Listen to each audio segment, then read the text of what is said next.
Nice. Let's How go. are you, my man? What's up, buddy? Hey, All Clinton. right, Clinton, with that as my backdrop, welcome to the show, buddy. Thank you very much. I appreciate you guys having me here. Chris, Zach. There's Yeah, so I many cool love things it. we can dive into. Zach, I'm going to let you cue it up here, and then we'll see where we bounce. Yeah, absolutely. So I was telling Clint offline, I was like, I'm glad this podcast got rescheduled because I grew up listening to your work, which is awesome. So, Clint, we primarily have real estate investors as our audience here, Right. entrepreneurs, business owners. And most of them are just getting started. So I'd love to kind of start back at the beginning because obviously you're a major success now.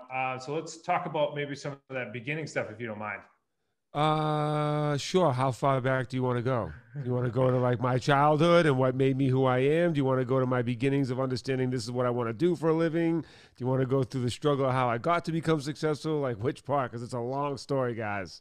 Zach, Yeah. you got some stuff from that. Let me precede it with this to his question. I specifically wrote down you, it looked like your dad left you as a kid, and then you like did some cool things on your own. I was curious how that happened. Like, did you go into someone's wing? What sparked you to do some cool things at a very, very early age with by yourself, essentially? Loneliness, survival. Um, yeah, I guess those would be the two things. No, no one took me under their wing. I didn't have a father figure or a mentor. I didn't have anybody kind of show me the right things to do. I had to figure it out by trial and error.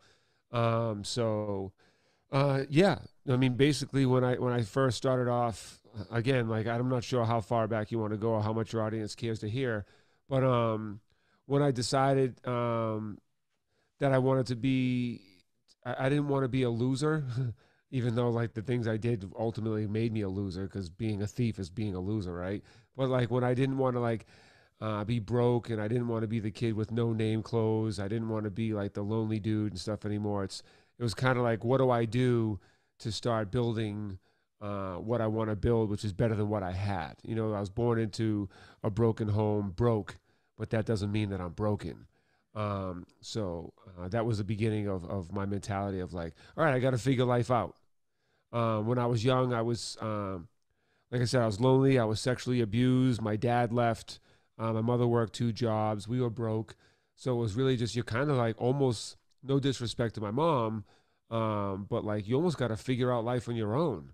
You know, other than her coming home after work and making you dinner, the rest of your life from being bullied to how to talk to a girl to how to play sports to how to survive, how to confront, people or how to deal with your emotions when you're upset. Like I didn't really have anybody.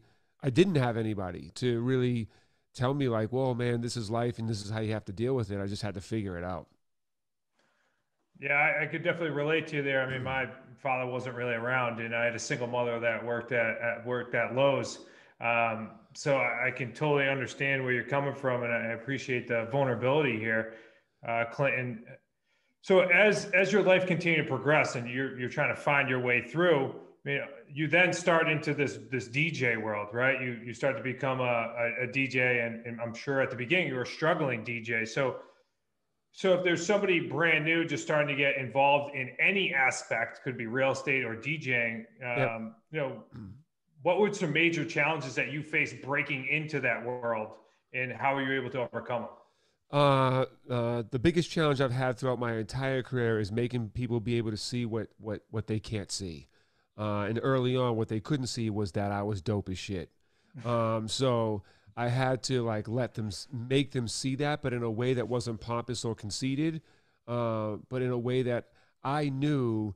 It's kind of like, look, if you're Michael Jordan, like, you can say, oh, it's humble if he says like, I guess I'm okay at basketball, but it's kind of like dumb. You know, you're dope as shit, right? So I knew that what I went through and what I've gone through gave me a set of skills of being able to communicate with people better, understanding psychology, emotional intelligence, knowing how to work the room, knowing how to sell, and understanding who the people are around me and what their flaws are, their vulnerabilities, their insecurities. Like their greed, their ego. Like I could really read people early on in my life because that was part of having to survive. So when I was young, I had to know like who was the person that was going to give me a dollar if I asked them. I had to know like who was the person that was going to try to rob me when they seen me walk by. Who was the person that was going to try to take advantage of me? So I had to learn these things at like, 8, 9, 10, 11. So by the time I was 12 and I'm like kind of in the streets doing what I'm doing in the streets and started to become a thief, I really understood people, right? And like in any business to excel, you have to understand the people and the feeling that you need to install in them. Because really all you're selling in life, whether it's a house or, it's a product or a service or a book, you're really selling a feeling. What are people going to feel when they buy that new house, when they buy that new car, when they read this book, when they listen to that song, right? So you got to sell them on the feeling, but you also got to understand the people that want that feeling or the feeling people are seeking. So in order for them to be able to sell them the appropriate product, you need to know their psychology and you need to know what feeling that they're seeking. So I've learned that early on as a kid trying to survive. So, I mean, that's Zach, cool. I got an insert there. Then clearly you were confident. Like Muhammad Ali comes to mind, right? Like over the top confident. So, so you knew that. I was going to ask you if you knew that. It sounds like you clearly knew that you were awesome and that like from almost day one because of everything you went through. Is that accurate? Well, even when I started, for instance, just like a drug dealer, when you're trying to like lock down the market or the neighborhood, what do? You give away your product for free, so everyone says this is amazing. Let's just go to him, right? So that's what I did when I was starting off as a DJ with my mixtapes. I knew that what I was creating was like it was better than everybody else, right? So I was like, I need to just get people to hear me. And then I know they'll come back for more. So what I did is I would shovel driveways, I'd do odd jobs to try to make just enough money to pay for gas and burn the CDs of the music that I just made. And I would drive up and down the East Coast from Boston. I'd even go up to New Hampshire and Maine, and then I'd drive all the way down to like the Carolinas. And I would just look for anybody, and I would sleep in my car. You know what I mean? I'd have money for a hotel. So I'd sleep in my car and I'd just drive, and I'd literally look for anybody that looks like they listen to hip hop. I'd go to sneaker stores, barbershops, like I'd go everywhere, and I'd hear people driving by there in their car, and at a red light, I'd be like, "Oh, you listen to hip hop?" And I give a mixtape. At that time when I was coming up, you give people free music, they'd be like, "Oh shit, this is free." I mean, now it's different. Now people are like, "What is this garbage?" And they throw it away because everybody's doing it, right? But like, that was at that time. You need to understand how to penetrate the market that you're trying to excel in. And in order to do that, you have to do research and understand, back to what I was saying, the psychology, what makes them tick, what do they care about, what do they not care about. And a lot of times they might not care about the same things you care about. So in order to be effective, you need to understand them more than yourself. A lot of people like to hang around like-minded people, right? So, that's why you have your group of friends that, halfway through you saying something, they already understand you. You can just be like, you know what I'm saying? Like, yeah, totally, dude. Right? Like, I've always wanted to be around people that didn't think like me because I already know how to sell to me. I know how I think, right? I'm not just going to sell to me. So, like, as I was growing up, I would hang out with all different groups of people. I would never belong to one social circle, from ages to demographics to cultures. Like, even in high school, I was the kid that would come in the lunchroom and I would sit at all the different tables with the jocks, with the Asian kids, with the black kids, with the kids that are like intermediate kids. Like, I would sit with everybody, the gamers, because I wanted to know how everybody thought. Because I don't know why, maybe intuitively I knew that if I was trying to sell me, like I always treated myself as the product.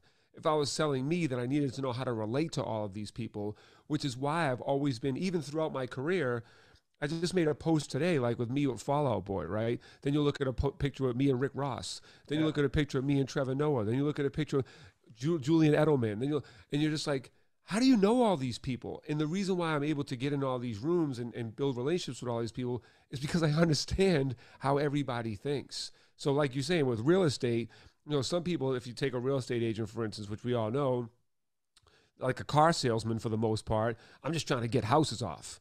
You know what I mean? So I can get my commission, right? And then you get some better ones that, are a little bit more sensitive with like, well, what are you looking for? What do you need? And what kind of neighborhood do you want to be in, right? And they ask these certain questions, some just to appear like they care, because even at the end of the day, they're still going to be like, well, I got this house, right? And then try to convince you that this fits your needs, right? And even in my book, I have a book called How to Win Big in the Music Business. The foreword is written by Damon John. The principles and the values in this book are more than just the music business. And one of the things I talk about is if you feel triumphant or you feel victorious because you were able to convince somebody to buy something or invest in something that doesn't bring them maximum value, then that doesn't make you a great salesperson. It makes you a con man. And I knew that very early on because I was a con man and I was a salesman, and I know the difference. If you dove, I love where this is going, because we're diving into some great stuff. Because actually, one of my next questions was, how do you up level your level of inner circle? Because you go from being a struggling DJ driving up and down the East Coast to you get to a point where now you're working with some of the top people in the industry, a massive list of people like Mobb Deep and you said Rick Ross and so many others, and Clips, so many others. How were you able to you're a hip that? hop head. First of all, you're a hip hop head when out of all the fascinating people I worked with, you say Mobb Deep. Mobb Deep is one of my favorite people growing up. That's what I said. That's why I said I know who Clinton Sparks is. I worked at Mobb Deep. Mobb Deep is one of my favorite rap groups growing up. So nice. Rest in peace, Prodigy. Yeah, that's right. So I love it. And most people wouldn't know that because now I'm a real estate investment coach. Right. Now pumping out hip hop. So how were you able to go from that aspect of driving up and down, sleeping in your car, to all of a sudden you're hanging out with some of the top people and doing great work with some of the top people? Because most of our associates, real estate investors, people that we work with are always trying to level up their dream team, what we consider our dream team, and surrounding themselves with the best people. So how are you able to bridge that gap? Well, two things. One, I know you mentioned twice already, like you were a struggling DJ. I never considered myself struggling. I considered myself as somebody on the path to going to where I'm ultimately going to get to. So I never sat and worried like, damn, if I only had this, or if I could do this, or that. I was just like, I made a plan and I'm focused on accomplishing that. So I never looked at myself as struggling, right? And, while most people would imagine what it would be like to make it, I couldn't imagine what it would be like to not. You know what I mean? So like I maybe naively didn't recognize that I actually could fail because I never thought of it like that. There hasn't been a goal in my life that I've ever set that I haven't accomplished. I don't know how to not do what I say I'm going to do. You know what I mean? So when you say, how did you level up? It was just a natural progression. I mean, when you do good business and you're a good person and you can add value to other people, that word's going to spread. When you can go into a room and you can, like I said, go back to the first trait I was saying, understand the people in the room. Because look, most people go into a room, right? It doesn't matter what industry you're in, finance, banking, like whatever you're in, right? Most people go in there trying to, for me, what can you do for me? Hey, can you help me with this? Hey, I need this from you, right? So that's right off the bat. That was one thing I learned from the beginning. It was more like, what can I do for them? How can I make them see value in me that now, without me even asking, they want to do stuff for me, right? So I learned that very early on. And the way I was able to level up was just always, saying what I mean and meaning what I say, showing up, outworking everybody else, over-delivering. And those are just all things they're just in my DNA. Like, I know now we live in a world with there's courses and books and podcasts, and everybody's got like kind of like fail forward. You got to fail. It's a lesson. And it's like all these like catchphrases that everybody uses now that you don't even have to ever really have failed, and you're out here still slanging the same fake inspiration, right?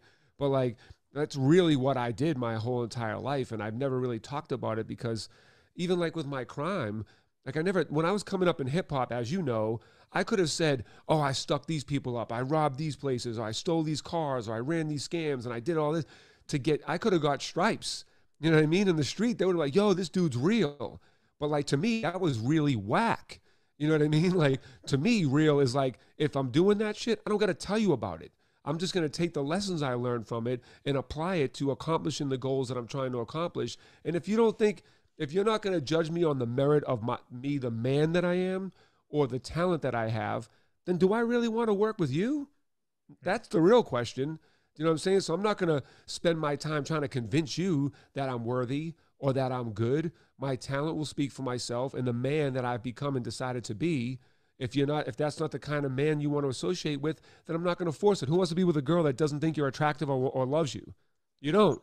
You know what I'm saying? So inevitably, if I'm the type of person you want to work with, or you think my talent is something you want to be around, you're going to come to me. So I didn't really chase things. I just did things, and then things came to me because I did dope shit. Zach, I know you were talking about up leveling, but I want to go back to what he said when he said when you said he was maybe struggling, and he said, no, I was on a path. Because just before Clinton came on, you and I were talking about real estate people going, we say, Clinton, you're going on this path, like you got to commit for 36 months or more, or we don't want to talk to you type thing. With that blunt. And then some people say, well, I'll dip my toe in and I'll try it. If I don't do a deal soon, maybe I won't do it. Like it's so non-committal. So two things. Have you ever had any doubt in that path when you were having trouble? Did you ever once go, oh, this sucks? And then what did you do about it? That's my first question. My second question, maybe it's the same answer, is what do you say to them? The people like, oh, I'll try it. If it doesn't work, I'll maybe go to like non-committal. Well, the first answer is no. I've never thought like, oh man, this isn't going to work, or I didn't even have I didn't have a choice. I didn't graduate high school. I injured my back at UPS doing hard labor, so I couldn't get a hard labor job, and I didn't graduate high school. So I really didn't have any other options than taking my skill of being a musician now we call it entrepreneur. At the time, I didn't know I was an entrepreneur. I just thought it was somebody, again, doing dope shit that I knew was growing, right? So, and then for those people, I mean, look, there's all types of advice, and there's pretty much kind of like the common denominator of those that are successful that'll give it advice to somebody that thinks like that. But like, if you're not out here to be the best at what it is you're doing, then just fucking quit, man. Because you're just getting in the way of those people that are actually committed and focused and really wanting to win, and you're just muddying up the water. So even like when I was coming up as a DJ, I knew, right? Like I could hang with someone for 2 minutes and be like, oh yeah, you won't be around in 2 years. Like I could literally see that in people. And every single person I predicted, it happened. And I used to think to myself, like, dude, you're really just in the way of people like me. Because the problem is, you can have all these new artists, all these executives, all these people that are looking for people to work with like me, right? But they don't do all their research. Like, and this goes in your industry too, right? People don't do enough research. They don't do enough due diligence. They're not committed to really understanding everything you need to understand, from the lingo to the business to like everything there is, right? So what will end up happening, and you can apply what I'm about to say, because like music, everything is the same. Like the music business aligns with every other business. I can just give you these scenarios and you can parallel them to every other industry. Yeah. But if I'm trying to convince you like, hey, you should work with me, but there's 30 other DJs telling you the same thing, just like a real estate agent, right? How are you going to know which one to believe? Really, you're going to believe whoever sounds the most authentic, right? Because most people aren't going to go see how many houses did he sell. Did he ever knock down his percentage rate to help this person over here? Did he, what does he do to go above and beyond? Is he the type of dude that'll like call me on Zoom and go look at houses for me when I'm out of state and show me these houses? Like, you know what I'm saying? People that go above and beyond, you don't know until you live it and do it with that person, right? So when you got all these other knuckleheads, especially in the real estate business, like, look at this. There's like 1% that are really good agents, right? The rest are just like, I do it part-time. I do it to try to make some extra money. I'm not really into, like the guys that you just mentioned, right? It's like, dude, watch out, man. Like, let the real people that know what they're doing come out here and really help people the way they want to help. Not just you just being happy with selling one house a month because it's extra income. You're getting in the way and you're muddying up the water. So it was the same thing with like DJs, which, by the way, there's nothing we can do about it. If you're going to have an agent come in here, or a hairstylist, or somebody in here who's a hack who just wants to part-time it and get in the way, nothing you can do about it. But what you need to do now is know that those people exist. So what are you going to do now to show the prospective buyer that you are the obvious choice? And these dudes are like nothing. Like, why are you even wasting your time over here, right? Without insulting them, you have to really highlight yourself in a way that just makes them realize, oh, that dude's dope. I'm going to go with that guy. You know, and so that's what I had always done. I never really compared myself or worried about competition when I was coming up. I just focused on being the best me, and I knew that the best me was gonna, it was gonna lure people to me throughout my career, and it still does. You know, people, someone will call. I'll give you a small example. I called this guy the other day, superstar. I just got like 100 million views the past 2 months, right? And I reached out to him and I said, "Hey, man, I would really like my company to produce a show for you on X, Y, and Z." Um, and he was like, "Look, I'm not a network executive. I don't own this. I don't have 25 hit shows out that I've done, but because it was me and he knows the quality of me, that he was like, you know what, man, I have like 4 networks hitting me every week, da da da. But you know what? I'm gonna work with you." And the reason why is because the authenticity, the value, the hard work. He knows I'm gonna do what I say I'm gonna do, and he knows that I'm not gonna commit to a plan that I'm not gonna accomplish. And that goes with years of showing and proving, not just talking. I love it. I'm gonna bounce it to you, Zach. But the get out of the way is a really cool. I'm gonna be using that tonight. Yeah, I mean, Oh, that's seriously, great. like if you have people that to come to you and say what you just said, like, "Oh, I'm gonna dip my feet," you should be like, "You know what, dude, just get out of the way. Like, just go find something else." Because honestly, like, look, there's a lot of people. Some people are born with just drive and self motivation, right? Some people are taught. Some people, and then there's some people that like will never ever find what their superpower is, right? Because they're so. I have a quote in my book that I say that everybody has a superpower. The problem is. People spend so much time worrying about or wanting somebody else's superpower so badly, they never take the time to discover their own, right? So when you look online and like, oh man, I can figure out ways to make tons of money in real estate, or oh man, I can kill it making music, or oh man, it's like that's not in your heart. That's just something you've seen and you've seen somebody else win. And you're like, maybe I can do that too, right? But remember, maybe you can't, right? So you really, and I don't mean to say that in a disrespectful or demeaning or deflating way to somebody, but like find what makes you fucking excited. And if you're only excited because the prospect of maybe I can make a lot of money in this short cheat code way, that if I learn from this real estate guy, now I know how to flip houses without my money, with no money down, and it's like, there's no cheat codes, guys. You got to put in the work. You got to have experience. And anybody that tells you all these cheat codes are full of shit, and they're lying to you. So whether it's real estate or it's music, like, you have to put in the work. You have to have the experience, because even if you learn just the like, here's how you put a record on, here's how you cut it, and here's how you switch it over. Cool, those are the basics. You don't know the emotions of the room, the timing. You don't understand how to deal with management in that club. You don't know how to, same with real estate. Like, you don't understand how to deal with certain personalities. You don't understand how to deal with different banks or finance companies. You don't understand all those things. And that comes with experience and knowing how to talk to people. So there's no shortcut in life to anything. So anybody that's watching that would be the number one thing I would say to take away. There's no cheat code. There's no shortcut. I don't care how many books, how many courses, how many coaches, how many you have. You have to fucking live it to be good at it. I love the power of the message because we say the exact same thing. And so maybe coming from Clinton Sparks' mouth, maybe they'll hear it a little bit more and they'll understand that it is all about putting in the work. Real estate investing is a grind. And if you're not willing to put in the work and grind it out, then the fruits of your labor were never going to be able to come into play. So I love exactly what you're saying there. I would like to take just a quick pivot.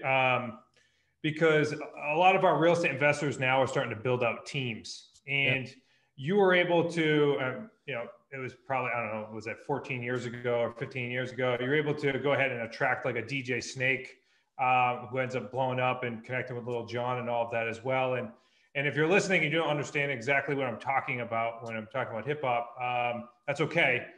But how are you able to attract that type of talent to your industry? Because as you said, they could have chose many other different people that were doing production or DJs. So how are you able to attract that type of talent to bring to your company? Well, it goes back to, your reputation preceding you. So when you're recognized as a good talent yourself, right? So let's just go to real estate, because so if you're a great leader and you don't just like, delegate tasks or just look for people to hire under you so you can take a commission because they're going to do a good job for you, right? Like the real skill is like, how can I do a good job for them? How can I make them better? Which ultimately then helps me, right? So, that's really where I've excelled is like, I go into the situations on trying to make everybody around me better than me. You know what I mean? Like the average person, they want to be the top of the pyramid. They want to be the lord of this company. And I don't care who hits the home run as long as we win the game. So if I can install and teach you my skills and my tactics, my strategies, or my proven winning formula, and you want to keep extracting from me, I want to keep giving it to you because I want you. I'd rather be on a team of all-stars than me just being the all-star on this team. So that's how I would suggest, people put together teams and how I did. Like even Snake. Like Snake came to me. Like he didn't even hardly even speak English. I found him in a basement party in Paris when I was DJing because I was headlining a show, and he was like, yo, Clinton Sparks is the guy because I have proven myself to be that. So what do people want to do? They want to be around good people. They want to be around money. They want to be around success. They want to be around winners. So if you just come out there, and by the way, I noticed throughout my entire career, which is why I even wrote this book in the first place, because throughout my career, I noticed most people in power positions are usually dicks, right? Whether they got a chip on their shoulder because they had to go through shit to get to the top, or, they just got an ego now, or they just, they're feeling themselves. Like that's the quickest way think about it. When you're a king, right, and you take care of your people, what do they want to do? They go to war for you. They fight for you. They defend and protect you. They protect the kingdom. When you're a king that treats people like shit and gives them scraps while you're over here eating steak, like what the first thing they want to do is they want to overthrow you. So everybody wants to take your spot, right? So that's kind of been my mentality of how I treat people that I work with, and why 20 years in the game, I can call anybody and they answer my phone call, or why from brands to businesses to other celebrities and stuff, they always take my call because I've always done good business, and they know that I can help them and or help whatever their objectives are because they know the value that I hold and that I'm willing to share it selflessly. I love it. I love it. You've given us so much gold so far. So as we kind of roll up towards the end here, I know right now you got 6 companies. You just wrote a book, and I'm sure you're in much other places as well where all your energy is going. How do you more or less manage that all? How do you handle running all of these companies? Because we have a lot of people right now that either have a full-time job and they're trying to break into real estate investing, or have another business and they're trying to break into real estate investing, and they're just trying to figure out how to manage it all. Plus they have a family and everything else. So how does it work for you, Clint? That's probably the number one question I get asked. Even like Diddy's like, dude, do you sleep? You know what I mean? Somebody that we all look at as like a workaholic, right? But I really think it just comes down to like, I think people have a hard time managing it because they look at it as like something they have to do rather than something they want to do. And I wake up every day, like I don't even want to go to sleep at nighttime because I'm so excited about all the things that I'm working on. And I was just talking to DJ Drama last night about this very thing. And it was like, I don't even want to go to bed right now, but my body's like, maybe I should go get some sleep. Right. And it's like, I'm excited, and, I don't know. I've just been able to manage it because I think it's because of that, because I love to do it and I love all of it equally. So it's not like, I got to go do these 3 things right now. And God, I got to go be with my family now. And you know what I mean? It's always like, I love doing them all. So, and that's another thing. Like if you don't love doing it, stop doing it. You know what I mean? I know that's easy for people that are like, but I got my bills, I got my family, I got my mortgage, I got this. This is the only job I can find, especially now in a pandemic. But it's like before the pandemic, like you have your life, right? And especially now, there's nobody young that should ever have any complaints because there's no secrets to success anymore. Everything is on the internet. So if you sit here and complain about, well, I don't know, well, how do you do that? Then you're just a lazy ass because everything is there. If somebody like me who had nothing and nobody and the internet wasn't teaching us and I didn't have a father or a father figure and I figured it out, then like, if you know and everybody's in your ear like, you got to make $1 billion, you can be an entrepreneur, you can sell real estate, you can do this, you can do that. All of that's true. You can. but you have to figure out how to do it. And you have to, like I said, actually put the work in to get there, like I did. Like you guys, like there's so many people that everybody that I like, I have a really big music and business show on Twitch every Monday night. I have like everybody from Damon John to Rob Dyrdek to T.I. to Little John, you name it's on my show. And like the common denominator between everybody, everybody's common denominator is like they didn't have shit and they had to work really hard to get it. Right. So like even my own son said to me the other day, he goes, you know what, Dad, I think I want to live in my car for a year. I'm like, why would you do that? And he goes, I just want to know what it's like to like start from the bottom and go from the top and then climb my way up. And I'm like, are you saying that because you want to know what it feels like to be me? And he was like, yeah. And I go, well, do you realize I worked really hard so you didn't have to go through that struggle, but you have all the upside because I'm going to teach you all the things that you need to know that I've learned. So you have the benefit without having to go through the struggle. He goes, yeah, but I just want to know what it feels like. So like the point of me saying that is like most people don't want to know what it feels like. They just want the fast track to winning. And to have my son who grew up living in nice houses, who grew up having whatever he wanted and going on trips and stuff to say like, I don't want you to do shit for me, Dad.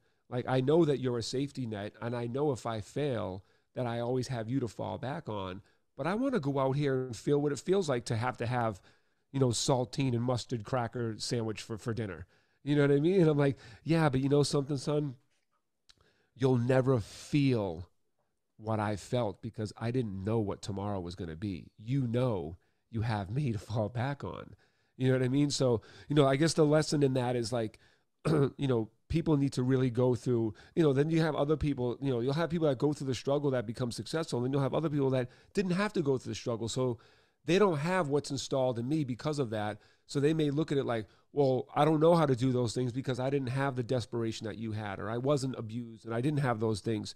So how do I get there if I don't have that same drive or that same ambition to get out of a shithole that you were born into, right? So that's a whole nother topic where you don't have to be in a bad situation. You just have to know you want to be into a better situation. So don't look at those that have like really been dealt a shitty hand and be like, well, I can't. So you're mad at me because I have a better life than you? You know what I mean? It's like, no, it's all even. We all just want to be better and we all want to be successful. Some of us just have to come from down here to get to even. You just started at even. You know what I mean? But we all want to get up there, right? And it's all the same path for us to get up there. We just all have different tools to get there from what we were raised from. So you may have better tools because you did have a good family, or you did have a nice house, or you didn't struggle, or your dad did teach you things. And this guy has a different set of tools because he had to learn on his own and he had to fight his father or watch his mother do drugs or go through all these things. Everybody has their own set of tools. And the biggest problem that I see in life is everybody thinks in order to win, they have to follow the exact process that somebody else that already won used to win. And everybody has their own path to winning. All you do when you listen to me, you listen to Chris, you listen to Zach, you listen to Gary, you listen to Tony, you listen to anybody, right? You don't go verbatim for what they say.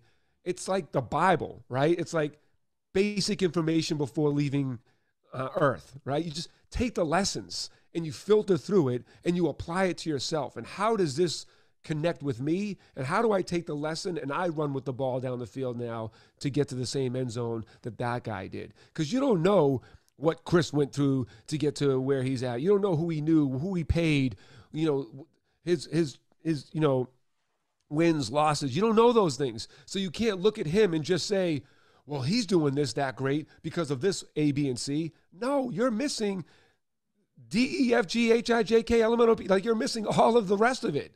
And just thinking you can get to the top of the steps without climbing up each step. Yeah, maybe you can listen to someone like Chris and skip a step or two, but you can't get to the top. You got to climb the steps. Love it. Yeah, Sorry. absolutely. No, I appreciate the passion that you got behind you. Obviously, you are very passionate about each and every topic that we talked about today. Clinton, it's been an amazing amazing interview, and we appreciate your time. I want to make sure that if there's anything else that you want to add, you know, because I hop off a podcast all the time and say, oh, I wish they just asked me this so that way I could talk about it. Right. Is there any final thing or final question that you wish we asked you that way you could give your message? No, I mean, you know your audience more than I do, so you know what they're looking for and what they need. So I'm sure you've asked me the things that are relative to what they would get value out of. But the one thing I would say is that this book right here, How to Win Big in the Music Business, is a short book. If you're into reading, or if you're not, I made it short. If you're not into reading, so you can read this. And although it says how to win big in the music business, everybody from Damon to Rob Dyrdek, everybody says, why'd you call it the music business? Because this is how to win big at life. The principles and values are applied and can be transferred to any industry, including the real estate industry, from networking to marketing to everything is in this book. I would highly suggest reading this book or listening to the audio book or even getting the ebook. And it's winbiginmusic.com, winbiginmusic.com. And that's the book that will definitely change your perspective on life and how to navigate your way to winning big. Love it. Love it. I'll make sure I go grab a copy myself. So make sure you guys, and we'll toss that in the show notes. That way anyone listening can go ahead and grab that book. Chris, any final thoughts? No, you nailed it. Thank you so much, Clinton. I'm sure we'll circle the wagons and chat about some other things we could do because you bring a huge amount of value. Thank you again. Appreciate it. Thank you so much. Now you guys got to show me some of what you know about investing in real estate. Happy. Any day, my man. Call my cell. All right, awesome. You guys are wicked smart. Get familiar.